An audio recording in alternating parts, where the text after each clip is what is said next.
برحب بالسادة المشاهدين على الهواء مباشرة وكل يوم. مشاهدينا، في حلقتنا النهاردة هنتكلم عن مشهد العبثي اللي بنشهده وبتشهده مصر حاليا في الجامعات المصرية.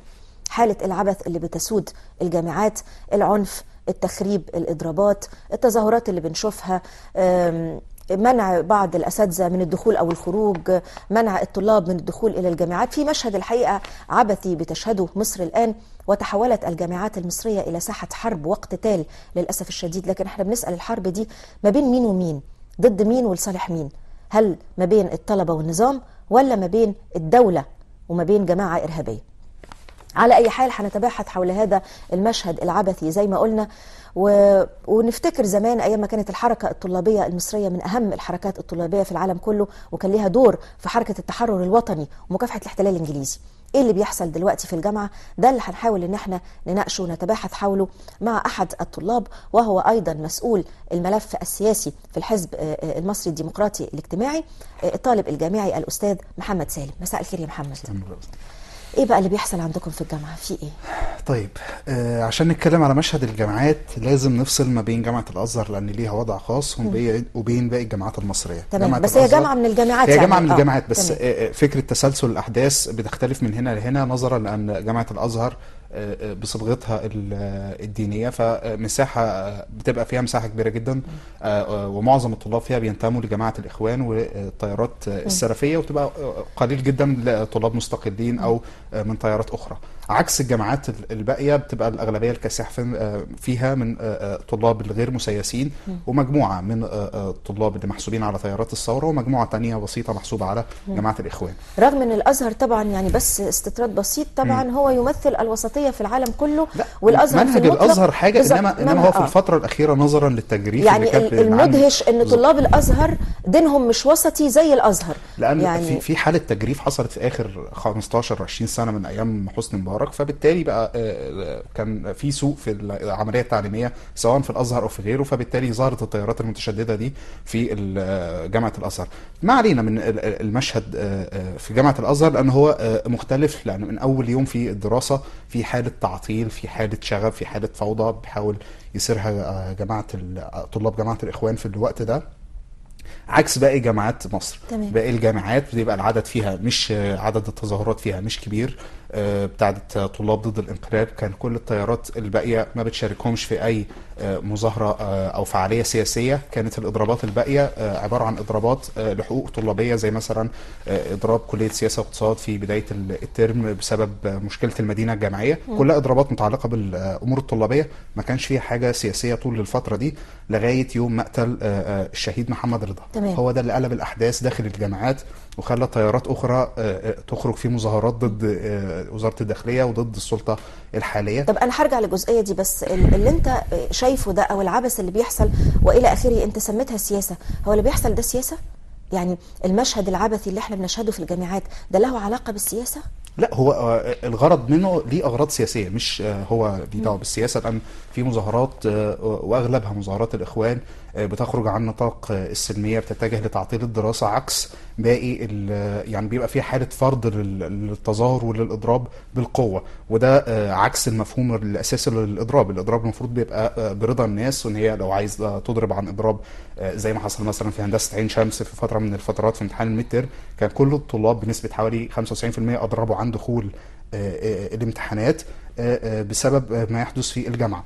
برضو في نقطة كانت أشعلت الموقف برضو، اللي هي فكرة الاعتقالات كتيرة جدا لطلاب جوه الجامعات، مش كلهم زي ما بيصار في وسائل الاعلام، مش كلهم بينتموا لجماعه الاخوان، في اعتقالات عشوائيه حتى في جامعه الازهر. يعني لو اتكلمنا عن جامعه الازهر مثلا في اخر اسبوعين بعد حادثه الشهيد محمد رضا، كان لينا احنا مؤتمر صحفي بالتشارك مع طلاب حزب الدستور وطلاب التيار الشعبي. بعدها بحوالي اسبوع طلاب الدستور اللي كانوا موجودين معانا من جامعه الازهر تم القبض عليهم وهم قاعدين على قهوه في الحادثه اللي حصلت من اسبوعين. 10 شباب قيل ان هو بيطبق عليهم قانون التظاهر، وهم كان معاهم شاي، راحوا النيابه او راحوا القسم. التهمه اللي اتوجهت لهم حيازه اسلحه وحيازه مفرقعات. يعني ما قدروش على الطلاب اللي كانوا بيتظاهروا وبيمنعوا الاساتذه وبيعتادوا على الاساتذه ان هم يخشوا المدرجات، فبيقبضوا على طلبه من على القهوه. طيب والطلبه اللي بيمنعوا زي ما حضرتك قلت اللي بيمنعوا الطلبه ان هم يدخلوا والاساتذه والى اخره، لم يمسهم سوء؟ يعني ما حدش قبض عليهم، ما حدش حقق معاهم؟ لا، في الواقع في اليوم ده لا، ما حدش قرب لهم. نتيجه برضو ان احنا المشكله ان احنا دايما النظام الحالي او السلطه الحاليه للاسف لسه بتفكر بنفس العقليه القديمه، فكره رد الفعل. انت داخل على عام دراسي وانت المفروض انك متوقع حاجه زي دي، المفروض منظومه الامن عندك تكون يعني متطوره وملائمه للحدث، مش تتعامل معاها بغش ويعني قله ذكاء في الموضوع. يعني انت المفروض ان وزاره الداخليه ما تبقاش متواجده في الحرم الجامعي، عشان تطبق ده كويس لازم يبقى في عندك منظومه امنيه بديله تكون قادره انها توقف العنف، تكون قادره انها تحمي الطلاب. تحمي حقوق المنظومه البديله دي انت تقصد؟ لا، مش موجوده المنظومه البديله، لا في بوابات الكترونيه، لا في كاميرات مراقبه، لا في امن اداري مجهز. مفيش حاجه جوه الجامعات تقدر تسيطر على لو حصل شغب. غير كده كمان المشهد الامني اصلا جوه الجامعه احنا اللي بيتصدر بس المظاهرات، لكن في مخدرات، في تحرش، في جرائم اخرى بترتكب، دي بيغمض البصر او بيغض الطرف عنها. ده المفروض ده يبقى الهم الاساسي للمسؤوليه الامنيه على الامن الاداري ومسؤوليه الامن ومنظومه الامن بشكل عام للجامعه. لكن احنا دايما بيتصدر لنا فكره الامن السياسي، وحتى لما الدكتور حسام عيسى فكر ان هو يرجع الشرطه بشكل او باخر كان برضو لغرض السياسه ولغرض المظاهرات، ما كانش في رؤيته اي احداث او اي مشاكل تانية جوه الجامعه، مع ان هي المفروض دي جريمه ودي جريمه. طيب دلوقتي لو نفتكر من اسابيع او يمكن شهر او اكتر يا محمد، رئيس جامعه الازهر استغاث بالشرطه لانه كان محبوس هو والموظفين، ودخلت بالفعل المدرعات عشان تنقذهم وتطلعهم. طيب لو ما فيش شرطه تدخل الجامعه، وده شيء رائع وعظيم رغم ان انت قلت ان ما فيش منظومه بديله، كان يبقى الحل ايه وقتها؟ لا، في الحادثه دي يومها كان حصل تخريب كامل في المبنى الاداري في جامعه الازهر. لا، كان لازم هيبقى في استدعاء للشرطه. انا ما بتكلمش في النقطه دي، في الواقعه دي تحديدا. في الواقعه دي تحديدا ده واقع، يعني انت موافق على استدعاء الشرطه في الواقعه دي؟ لا، في اللحظه دي مين ما يقدرش ان هو ما يستدعيش الشرطه؟ انت عندك رؤساء رئيس الجامعه والعمداء وكل الاداريين محبوسين في المبنى بيتكسر وبيتخرب. بالعكس كان المفروض يبقى في تدخل سريع من الشرطه، وفي ناس كتير اتقبض عليها في اليوم ده. انا بالنسبه لي التصرف ده مفهوم، لكن عوده الامن، اصل هي مشكله عوده الامن تحديدا مش هيبقى مقتصر على واقعه قد ما هو يبقى فيه ترصد للناس جوه الجامعه وفي متابعه للنشاط بتاعها جوه الجامعه، وده اللي كنا بنعاني منه قبل الثوره. ان انت عارف الطلبه اللي ليهم ميول سياسيه، وده انعكس برضه على موضوع جامعه الازهر على زمايلنا ال10 من حزب الدستور ومن 6 ابريل ومصر الاولى اتقبض عليهم على القهوه، لان معروف ان الطلاب دول ليهم نشاط سياسي. وبالمناسبه نفس الطلاب دول اتقبض عليهم. اي نوع من النشاط السياسي يا محمد؟ يعني انت طالب وعندك نشاط سياسي اتقبض عليك؟ انا شخصيا انا بتكلم جد والله. انا شخصيا لا، انما دول زمايلي دول انا عارف انهم نشاط سياسي واتقبض عليهم، ففي حين ان هم في غنى عن الموضوع، او يعني بعيد عن موضوع جامعه الازهر. يعني جامعه الازهر معروف ان اللي بيعمل مظاهرات فيها هم طلاب الاخوان، واللي بيعملوا فيها هم طلاب الاخوان. انت ما قبضتش عليهم وقت الواقع، فجاي تقبض على ناس موجوده في قهوه. ونفس الطلاب دول اتقبض عليهم وقت مرسي، لان وقت مرسي كان ما فيش مشاكل ما بين الداخليه وما بين جماعه الاخوان في الوقت ده، فكان برضو في ترصد لنفس الطلاب دول، لان هم اللي كانوا بيقودوا الحركه المغايره جوه جامعه الازهر. كان بيتم الاعتداء عليهم من الداخليه وبيتم الاعتداء عليهم من طلبه الاخوان نفسهم. طيب البديل برضو، يعني انت من كلامك صرحت وقلت ان انت مش موافق على دخول الشرطه الى الحرم الجامعي. ايه البديل؟ او متى يعني استنى لما المصيبه تحصل بعدين استدعي الشرطه، ولا ربما يكون استباقيا واحترازيا الشرطه بتكون موجوده في الجامعه علشان ما يحصلش الشغب والناس ما تتحبسش، وانت نفسك قلت لا الواقعه دي كانت تستاهل ان الشرطه تدخل لها. طيب انت كل يوم والتاني بنشوف اللي بيحصل. يعني من كام يوم طلبه بنات جامعه الهندسه في جامعه الازهر قال لك مفيش تعليم النهارده، قفلنا الدكان، مفيش علام، مفيش طلبه تدخل، ومفيش تعليم النهارده ولا في اساتذه تدخل، وغيره وغيره وغيره. واللي عايزين وفي ناس قطعت تقريبا اوراق الاجابه بتاعتها، هم احرار مش عايزين يمتحنوا، بس في ناس عايزه تتعلم، في ناس عايزه تمتحن. يعني طب نعمل ايه؟ الناس حتى اللي مالهاش علاقه بالسياسه خالص، وده مش عيب على فكره، الجامعه فيها سياسه وفيها تعليم، من حق الطالب اللي يخش الجامعه انه عايز يتعلم وعايز يمتحن. طب نعمل ايه في اللي عايز يتعلم؟ طيب نعمل ايه في اللي عايز يتعلم؟ المفروض السؤال ده ما يتسأليش انا اكتر ما يتسأل بالتأكيد انا بفكر معاك بصوت ما عالي. احنا هنفكر. انت كطالب المفروض شايف ايه؟ السؤال ده يكون في ذهن المسؤولين عن العملية التعليمية من قبل بداية الدراسة. انت توليت انت معاك السلطة في شهر 7، الدراسة بدأت في شهر اظن 10 او في شهر 11، فكان قدامك 3 شهور ما عملتش اي خطوة نهائيا لاصلاح المنظومة التعليمية. رؤساء الجامعات انفسهم طلبوا موازنة عشان يقدروا يطوروا منظومة الأمن الإداري، يقدروا يأجروا شركات أمن خاصة، يقدروا حتى يبقى في كاميرات للمراقبة، يبقى أعرف مين اللي اعتدى من مين اللي ما اعتداش، بحيث ما حتى لما لو فرض ان استدعيت الداخلية في وقت ما يبقاش في قبض عشوائي على ناس ملهاش ذنب مختلطة بناس تانية. فكرة بقى الإضراب بالقوة ده شيء مرفوض، انك تمنع الناس انها تخش الامتحانات. بس في نفس الوقت الناس دي بيتاخد ضدها اجراءات اكاديميه، بيتم زي الفصل. ايه بقى؟ ما انا عايز اعرف. بيتم فصل في كميه كبيره جدا من الطلاب، بيتم فصلهم، وفي وقائع فعلا بتستدعي الفصل. يعني الاسبوع اللي فات حصل تطور برضو من طلاب ضد الانقلاب، اللي هم بين قوسين طلاب الاخوان في جامعه القاهره، اللي هي فكره الاعتداء على الامن الاداري. من اول السنه ما كانش في مشكله ما بين الطلبه وما بين الامن الاداري جوه جامعه القاهره. ليه طلاب الاخوان راحوا يفتعلوا مشكله في الوقت ده مع الامن الاداري عشان يرجع وزاره الداخليه جوه الجامعه، بحيث ان هم يتاجروا بالقضيه دي؟ فاحنا المفروض ان احنا نتعامل مع الامر بذكاء، بحلول سياسيه مش بحلول امنيه.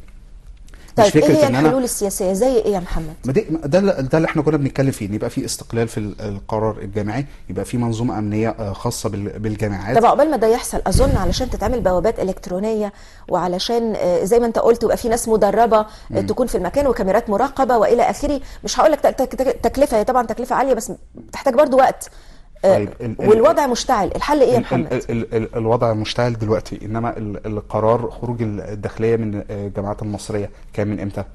من 3 سنين. طول ال3 سنين احنا بنعمل ايه؟ ما كانش في مشاكل، او كان في بالتاكيد مشاكل بس مش بالمنظر اللي احنا عايشينه يعني ده دلوقتي.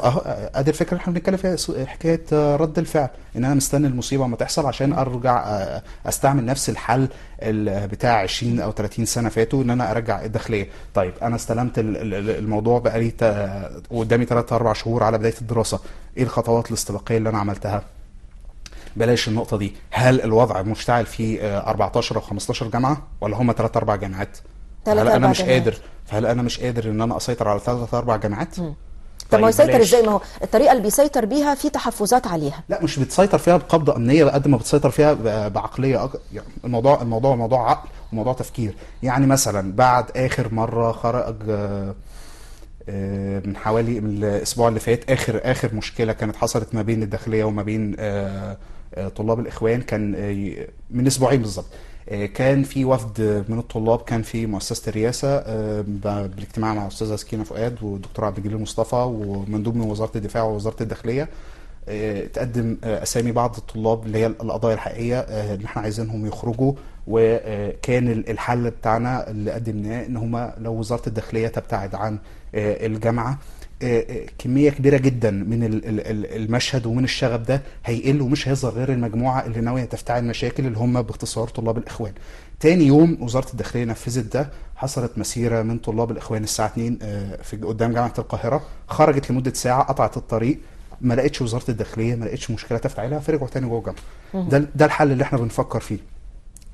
حاولوا تتعاملوا بحلول سياسيه وبتفكير سياسي اكتر منه وغشم امني، لان الاشتباك مش هيؤدي النتيجه، بالعكس دي حاجه سيئه توجه ليك صوره مش كويسه، انك كل يوم عندك في الجامعه اشتباكات وغاز ومولوتوف وخرطوش ما تعرفش مين اللي بيضربه، وغاز بيتضرب جوه الجامعات، في ناس ملهاش ذنب بتتصاب، اغماءات، في غاز بيوصل جوه المدرجات، بدل ما الاقي شرطه بتخش تقتحم مدرجات وتقبض على طلاب وتعتدي على ناس عشان بتدور على مجموعه من الطلاب، فانا ابعد عن المشهد ده اساسا. يعني انت توقعك ان لو ده حصل المشهد هيهدى؟ نسبه كبيره جدا الموضوع هيقل، وده اللي حصل. ادينا بقى لنا 10 ايام بالظبط، مجرد الابتعاد وزاره الداخليه عن المشهد خلى كل التيارات اللي هي ملهاش علاقه بالاخوان وملهاش اي مصلحه في التنسيق مع الاخوان ابتعدوا عن المشهد، وظل الاخوان لوحدهم. بس هيفضل الاخوان معاهم وليهم من يناصرهم. من يؤمن بقضيتهم. طيب نسبتهم قد ايه؟ ما برضو نفكر نسبتهم قد ايه. طلاب الاخوان مثلا في جامعه القاهره نسبتهم قد ايه؟ 200 300 200 300 شخص من 200,000 طالب. طيب ال 200 300 شخص دول مش يقدروا يهدوا الدنيا ويبنوها، يقدروا يولعوا يعني يقدروا يعملوا حاجات كتير جدا. 200 300 شخص هيبان قدامك انت. انما ساعتها تيجي الشرطه تقبض عليهم فالناس تثور. يعني ما هو برضه اللي يولع الدنيا في نفس الحلقه ماشي. ما هو برضه اللي هيولع الدنيا ده برضه هيعمل ايه في الاخر؟ ادينا قلنا بقى، ادينا بقى لنا 10 ايام اهو. ايه النتيجه الرهيبه اللي عملها طلاب الاخوان في الوقت ده؟ بلاش قبل موضوع محمد رضا، طلاب الاخوان كانوا بيتظاهروا يوميا في جامعه القاهره. اكبر مسيره عملوها كانت عامله قد ايه مثلا؟ باقي الطلاب الدراسه كانت ماشيه عامله ازاي؟ كان حوالي 95 و96% نسبه حضور. طيب محمد رضا الله يرحمه كان في جامعه القاهره، ايه اللي دخل جامعه الازهر وجامعه عين شمس في الموضوع؟ لا في جامعة القاهرة ده الوضع في جامعة القاهرة وفي جامعات كتير اشتعل بعد قتل محمد رضا، لأن ما ينفعش أقبل إن طالب زميلي يتقتل جوه الجامعة. لكن جامعة الأزهر قلنا في البداية هي ليها وضع خاص، لأن طلاب الإخوان فيهم نسبة عالية، فبالتالي لما يحبوا يتحركوا هيبقى التحرك بتاعهم مؤثر، مش زي مثلا ما تكون نسبتهم 1% من في جامعات تانية. أكيد يعني مبدأ عندك مش مرفوض في المطلق، بمعنى إن الشرطة تدخل جامعة الأزهر عشان ليها وضع استثنائي، بس ما تخشش جامعة القاهرة عشان وضعها غير استثنائي. لا، وحتى جامعة الأزهر لازم يبقى لها يعني لازم يبقى لها حل معين، لأن حتى جامعة الأزهر هي مش مشتعلة. يعني القاهرة غير مثلا الشرقية غير الغربية غير. جامعة الأزهر مش مقتصرة في القاهرة بس. اما نيجي نبص في المشهد نفسه في جامعة الأزهر في محافظات أخرى مش هنلاقي نفس الحدة نفس التفاعل، لأن برضو زي ما قلت هي فكرة التفكير عامل ازاي. يعني في جامعة الزقازيق في عملية فصل أكاديمي بتحصل، فبالتالي بيبقى في عملية تردع للطلاب. إنما في جامعة القاهرة انت برضو، إنما في جامعة الأزهر في القاهرة العقوبات مش كتير، وفي نفس الوقت كتر القبض على ناس في الوقت ده هو اللي بيدي زخم لموضوع خروج طلاب الاخوان. وانك تقبض برضه على طلبه ملهاش اي ذنب، ده برضه بيزود حده المشكله وعمق الفجوه ما بين الطلاب وما بين الداخليه. طيب انت دلوقتي مدرك اظن وعلى وعي بان في جماعه الاخوان المسلمين بتحاول ان هي تستثمر وتتصيد اخطاء، او ان هي تتاجر بدم من مات او من راح علشان تعمل فجوه زي ما انت قلت ما بين الطلاب ووزاره الداخليه. طيب الوعي ده موجود عند غيرك؟ مش المفترض ان ناس كتير زي حضرتك عندها وعي سياسي ومدركين ده، وبالتالي مش المفترض ان هم يقعوا في هذا الفخ ونلاقي نفسنا بنناصر جماعه الاخوان المسلمين او طلاب هذه الجماعه؟ الفخ ده الناس وقعت فيه. انا اللي بقى يعني انا بس امتى الفخ الناس وقعت فيه؟ باقي الطلاب امتى باقي الطلاب كانوا في مشهد واحد مع طلاب جامعه الاخوان تمام. بعد قتل محمد رضا. لو تبص قبل الموضوع وبعد الجلسه مع مؤسسه الرئاسه مفيش تفاعل ما بين باقي الطلاب وما بين طلاب جامعه الاخوان، فبالتالي الناس عندها طلاب واعيين فاهمين الموضوع، فبالتالي ما بينزلوش طب مع ازاي طلاب شخص الاخوان. بالظبط ازاي شخص واعي ينزل مع نفس الطالب اللي عارف ان هو بيستخدمه؟ لا، ما برضو انا ممكن لو حسبناها هي بقول لك طلاب الاخوان مش نسبه كبيره، حتى لو في ناس متعاطفه معاهم غالبا بيبقى من السنوات الاولى واللي لسه صغيره، وبرضو ما اقدرش ان انا انزع منهم فكره ان انا اتعاطف مع حد زميلي اتقبض عليه بغض النظر عن انتمائه السياسي عامل ازاي. انما هي الفكره احنا بنقول طالما ما فيش اشتباك وما فيش تصادم ما بين وزاره الداخليه وباقي الطلاب، هيفضل طلاب الاخوان هم بس اللي بيحاولوا يتحركوا في المشهد وبيدوروا في دائره مفرغه ما حدش بيتفاعل معاهم. يا ريت بالفعل يكون الوعي ده ينتشر عند الجميع. هو موجود بالفعل. لان طيب يعني انت ادرى، انت في الجامعه، انت جوه الجامعه، قد ايه استطاعت جماعه الاخوان المسلمين ان بين قوسين ما بحبش المصطلح ده لكن حضرنا نستخدمه ان تخترق الحركه الطلابيه؟ قد ايه استطاعت ان هي تفتت الحركه الطلابيه او تخترقها ويبقى لها انصار جوه هذه الحركه؟ لم يحدث. لم يحدث ان طلاب الاخوان اخترقوا الحركه الطلابيه. احنا رفضنا التنسيق مع الاخوان، احنا بنحملهم مسؤوليه. مين احنا؟ ما هي دي انا عارفاك وبثق فيك وبتتكلم قدامي اهو، انا عارفه انت مين. احنا مش بتكلم عن محمد، احنا بنتكلم على طلاب باقي التيارات زي الحزب المصري الديمقراطي، طلاب التيار الشعبي، طلاب الدستور، طلاب باقي الاحزاب كلهم على وعي ومدركين كلنا كنا مشكلين جبهه الانتفاضه الطلابيه. كان لينا بيان مشترك وحركه مشتركه ان احنا رافضين ننسق مع جماعه الاخوان ورافضين العنف اللي بيفتعلوه، وفي نفس الوقت برفض ان طلب عندي تتهان، برفض ان طلبه زمايلي تتقتل، برفض ان الغاز يدخل جوه جامعه، برفض ان يحصل اعتداء حتى في حاله هرج ومرج او في حاله ان جامعه بتتحرق. حاله الهرج والمرج دي حصلت امتى؟ احنا انت قلت اهو جامعه الازهر حصل فيها شيء لمده 4 شهور ما فيش تفاعل ما بين الطلاب دول وبين طلاب جامعه الاخوان. حتى لما نزلنا وقت قتل محمد رضا كان طلاب الاخوان في جنب لوحدهم وباقي الطلاب في ناحيه، ده دليل ان احنا بنرفضهم بنرفض التفكير بتاعهم، بنرفض ان احنا نتفاعل معاهم، وفي نفس الوقت هم ليهم حريه التعبير، لو عايزين يتظاهروا يتظاهروا، انما احنا مش هنشتبك معاهم او مش هنتفاعل معاهم وننزل معاهم مسيرات. احنا اللي بنطالبه ان وزاره الداخليه ما تكونش متواجده جوه الجامعه عشان ما تفتعلش، ما يحصلش افتعال اي ازمه من اي من الطرفين، لان كل الطرفين متربص بالاخر ومتربص بالطرف الاخر اللي هو احنا. بنطالب ان 450 طالب اللي محبوسين وامتحانات الاسبوع الجاي هم يخرجوا، لان في نسبه كبيره جدا منهم عليهم مقبوض عليهم بشكل عشوائي، والتهم بتاعتهم تهم سخيفه جدا. بنطالب ايضا بتحقيق عادل وشفاف في قضيه قتل محمد رضا، لان طول ما الملف ده بالذات غامض وما فيهوش شفافيه زي باقي الملفات الموجوده في مصر من 3 سنين لغايه دلوقتي، هيفضل في ازمه ما بيننا وما بين وزاره الداخليه وما بين الحكومه الحاليه.